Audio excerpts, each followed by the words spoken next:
struggling with self-confidence as a new or even existing, or maybe you're even thinking into getting into this field that I love, that I hope you fall in love with, called project management. What if the key to confidence isn't perfection, but trusting the journey? Honestly, the only thing that's stopping you is actually you.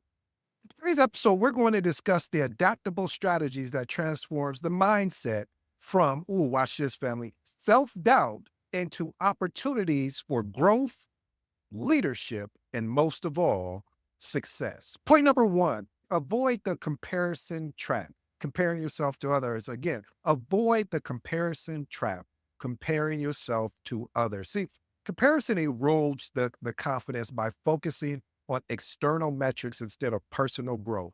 Your journey is unique. One of the things, family, that I've learned over my time, and I fell victim to it, so this is why I can articulate and talk about it in the way that I do, is that I remember when I first saw I shared the story about the guy that really introduced me to project management.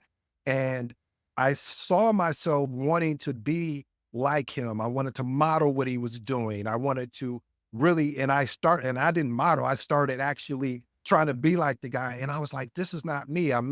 That's not my character. My personality is not like that. And I'll be honest, it took some time for me to understand it. But once I got it, once I understood my unique journey, I started transforming into myself. And so I say that to you, family, is a lot of times you may watch me, you may watch other people that you may say, wow, I really like how they go about talking about things.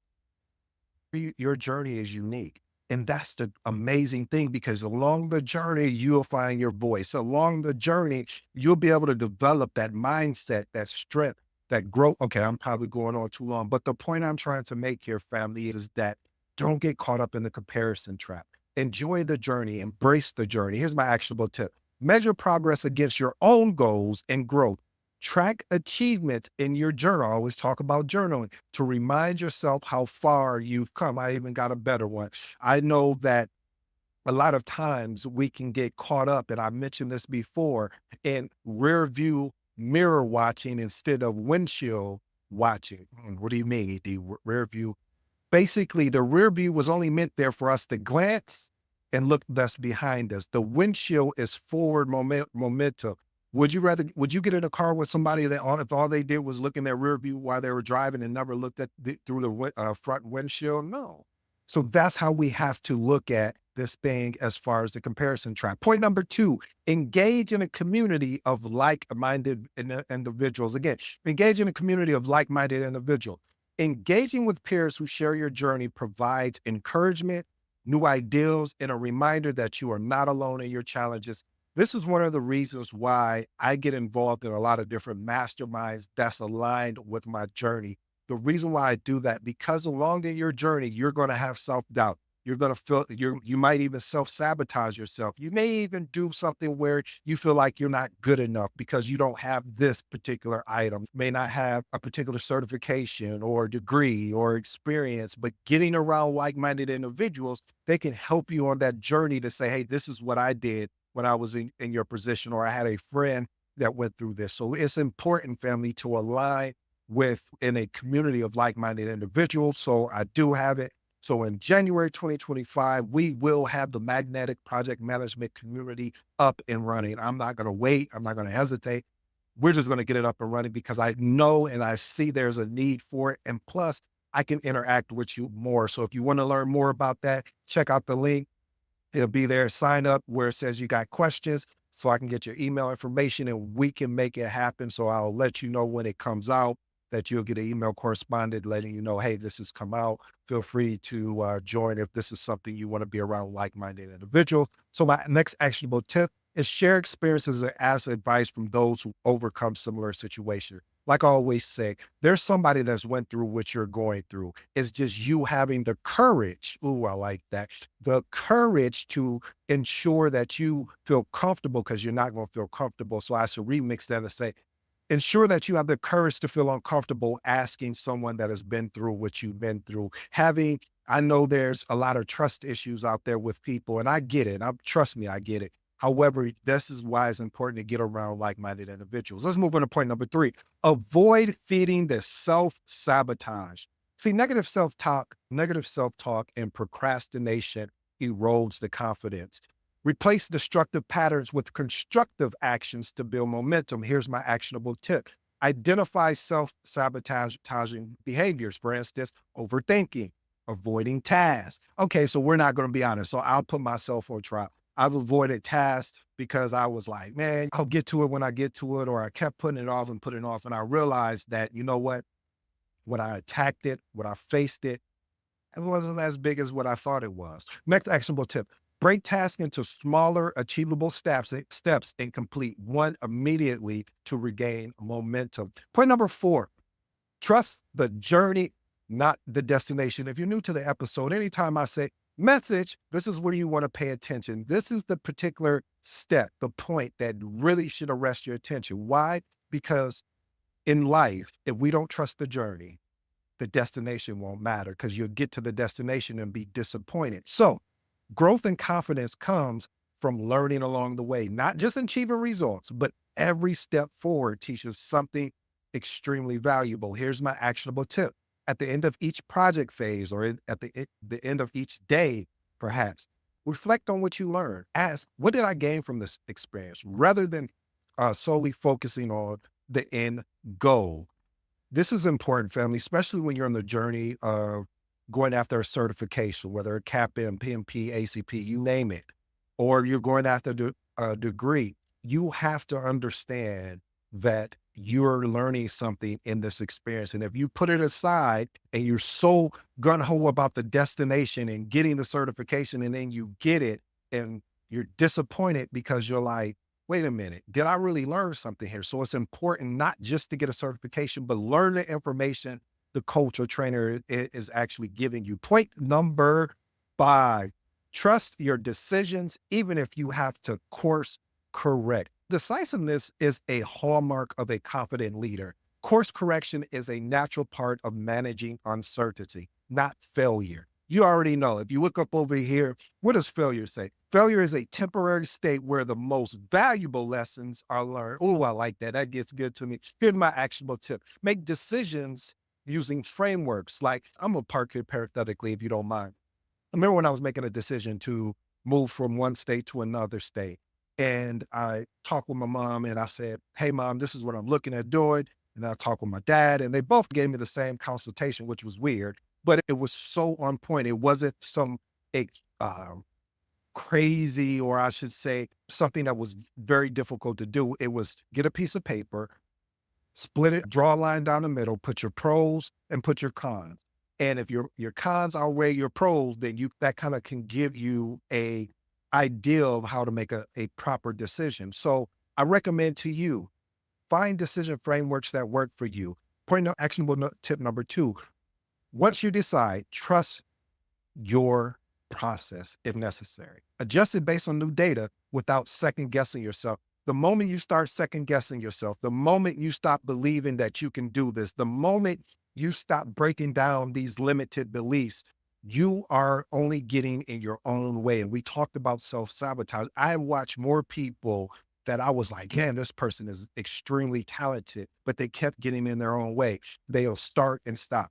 If you make a decision to go after something, whether it's a certification, whether it's becoming a project manager, I will be honest with you, it is not a straight line. It is a twist and turns journey. But if you stick with it, if you trust it, you have a better opportunity than achieving and obtaining what you need versus, let's look at this, family. What would be any different if you just didn't believe in it and said, I'm not doing it, versus if, hey, I'm going to trust myself. I may fall along the way, but I got to get myself back up. This is why I told you, family, it's important to be engaged in a community of like-minded individuals. So when you fall, they're there to support you. You remember that exercise they used to do, the trust exercise, where somebody would be behind you and you would fall back and you would trust that they would catch you. So being part of a community, the magnetic project management community that we are creating here, will allow you to fall back and we will catch you.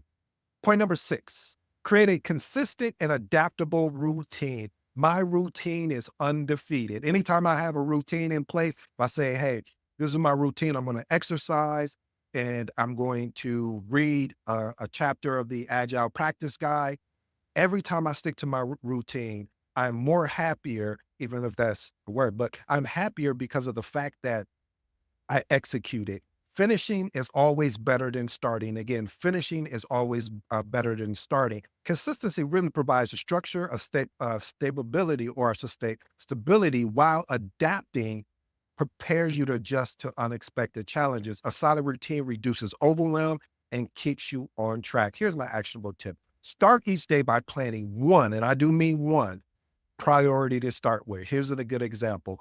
If you're going after your CAPM and you're saying, you know what, one priority I'm going to do is I'm going to take a mock exam, or one priority I'm going to do, I'm going to take a quiz.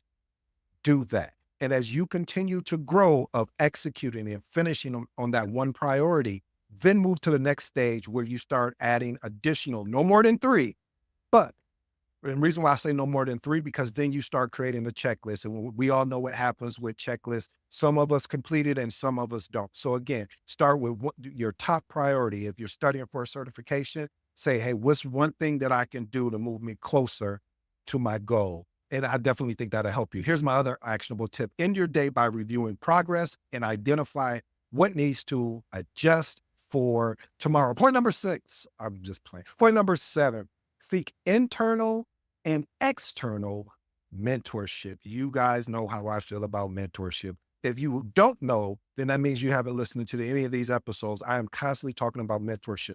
Mentorship has shaved off so much time, so much heartache and frustration that I would have experienced if I didn't first find the proper mentor and that mentor offered me guidance, validation. And the biggest thing, sometimes we forget about mentorship, is how they offer you a new perspective of how you're looking at a situation, which in turn boosts your confidence. Oh, you don't like that? Okay, let me remix that.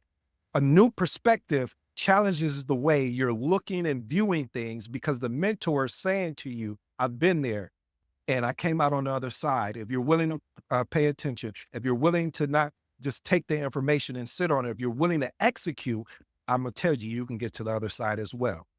Because we face the same struggles, and I can show you the way forward. Here's my actionable tip. Identify a mentor inside your company for specific challenges, and join external mentor programs or communities like the Magnetic Project Management Community. This is, again, I know I keep saying it because I want to make sure that I give everybody an opportunity when we go live to join it, because this movement is it's about you. It's not about me. It's about you. And we bring in other individuals so we can collectively congregate together and have good dialogue and intelligent dialogue. Point number 8, speak with authority by backing decisions with data. Again, speak with authority by backing decisions with the data. Competence comes from knowing your decisions are backed by facts, not assumptions. How many times in court have you got, I love watching different things that are about court, like LA law, or not LA law. I mean, I can't even think of it now. But the thing of it is, the judge, if you're ever in court and you don't have facts, you have assumption, they call it hearsay. Oh, I like that. Hearsay is saying we can't prove this is a fact. This is more of an assumption. So this is why it's important, family, to have data-driven communication, because it earns respect and trust. Here's my actionable tip. Before meetings, gather key performance metrics, risk assessment, and project milestones.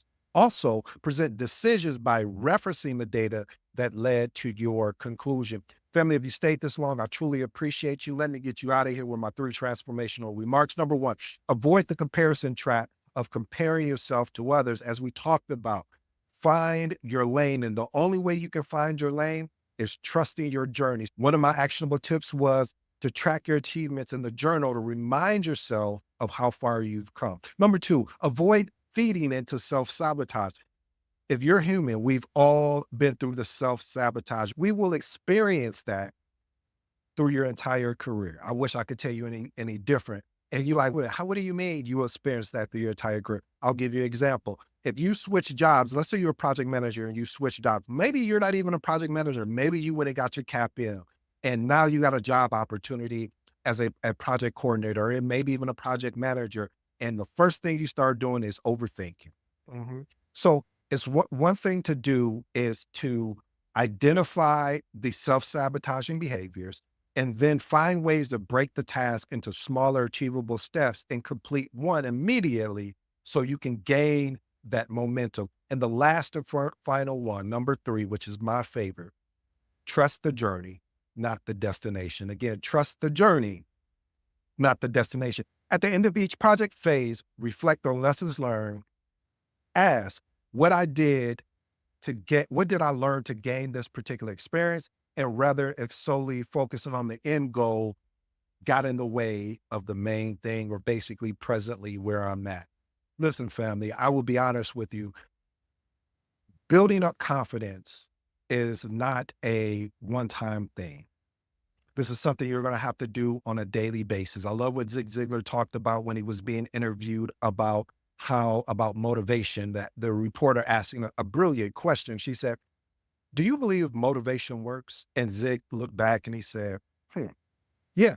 I also believe that taking a shower or a bath works as well. But if you only take it one time and you don't take it anymore, it's not effective." So with you, family, as you continually to grow, whether you're coming into this profession of project management or you're already into this professional project management, my recommendation is find ways that you can get some type of daily motivation to center you well enough so you can stay focused and become that star that you were meant to be. I go by the name of ED. For all you smart and intelligent folks out there, listen, that just simply means Ed. Until next time.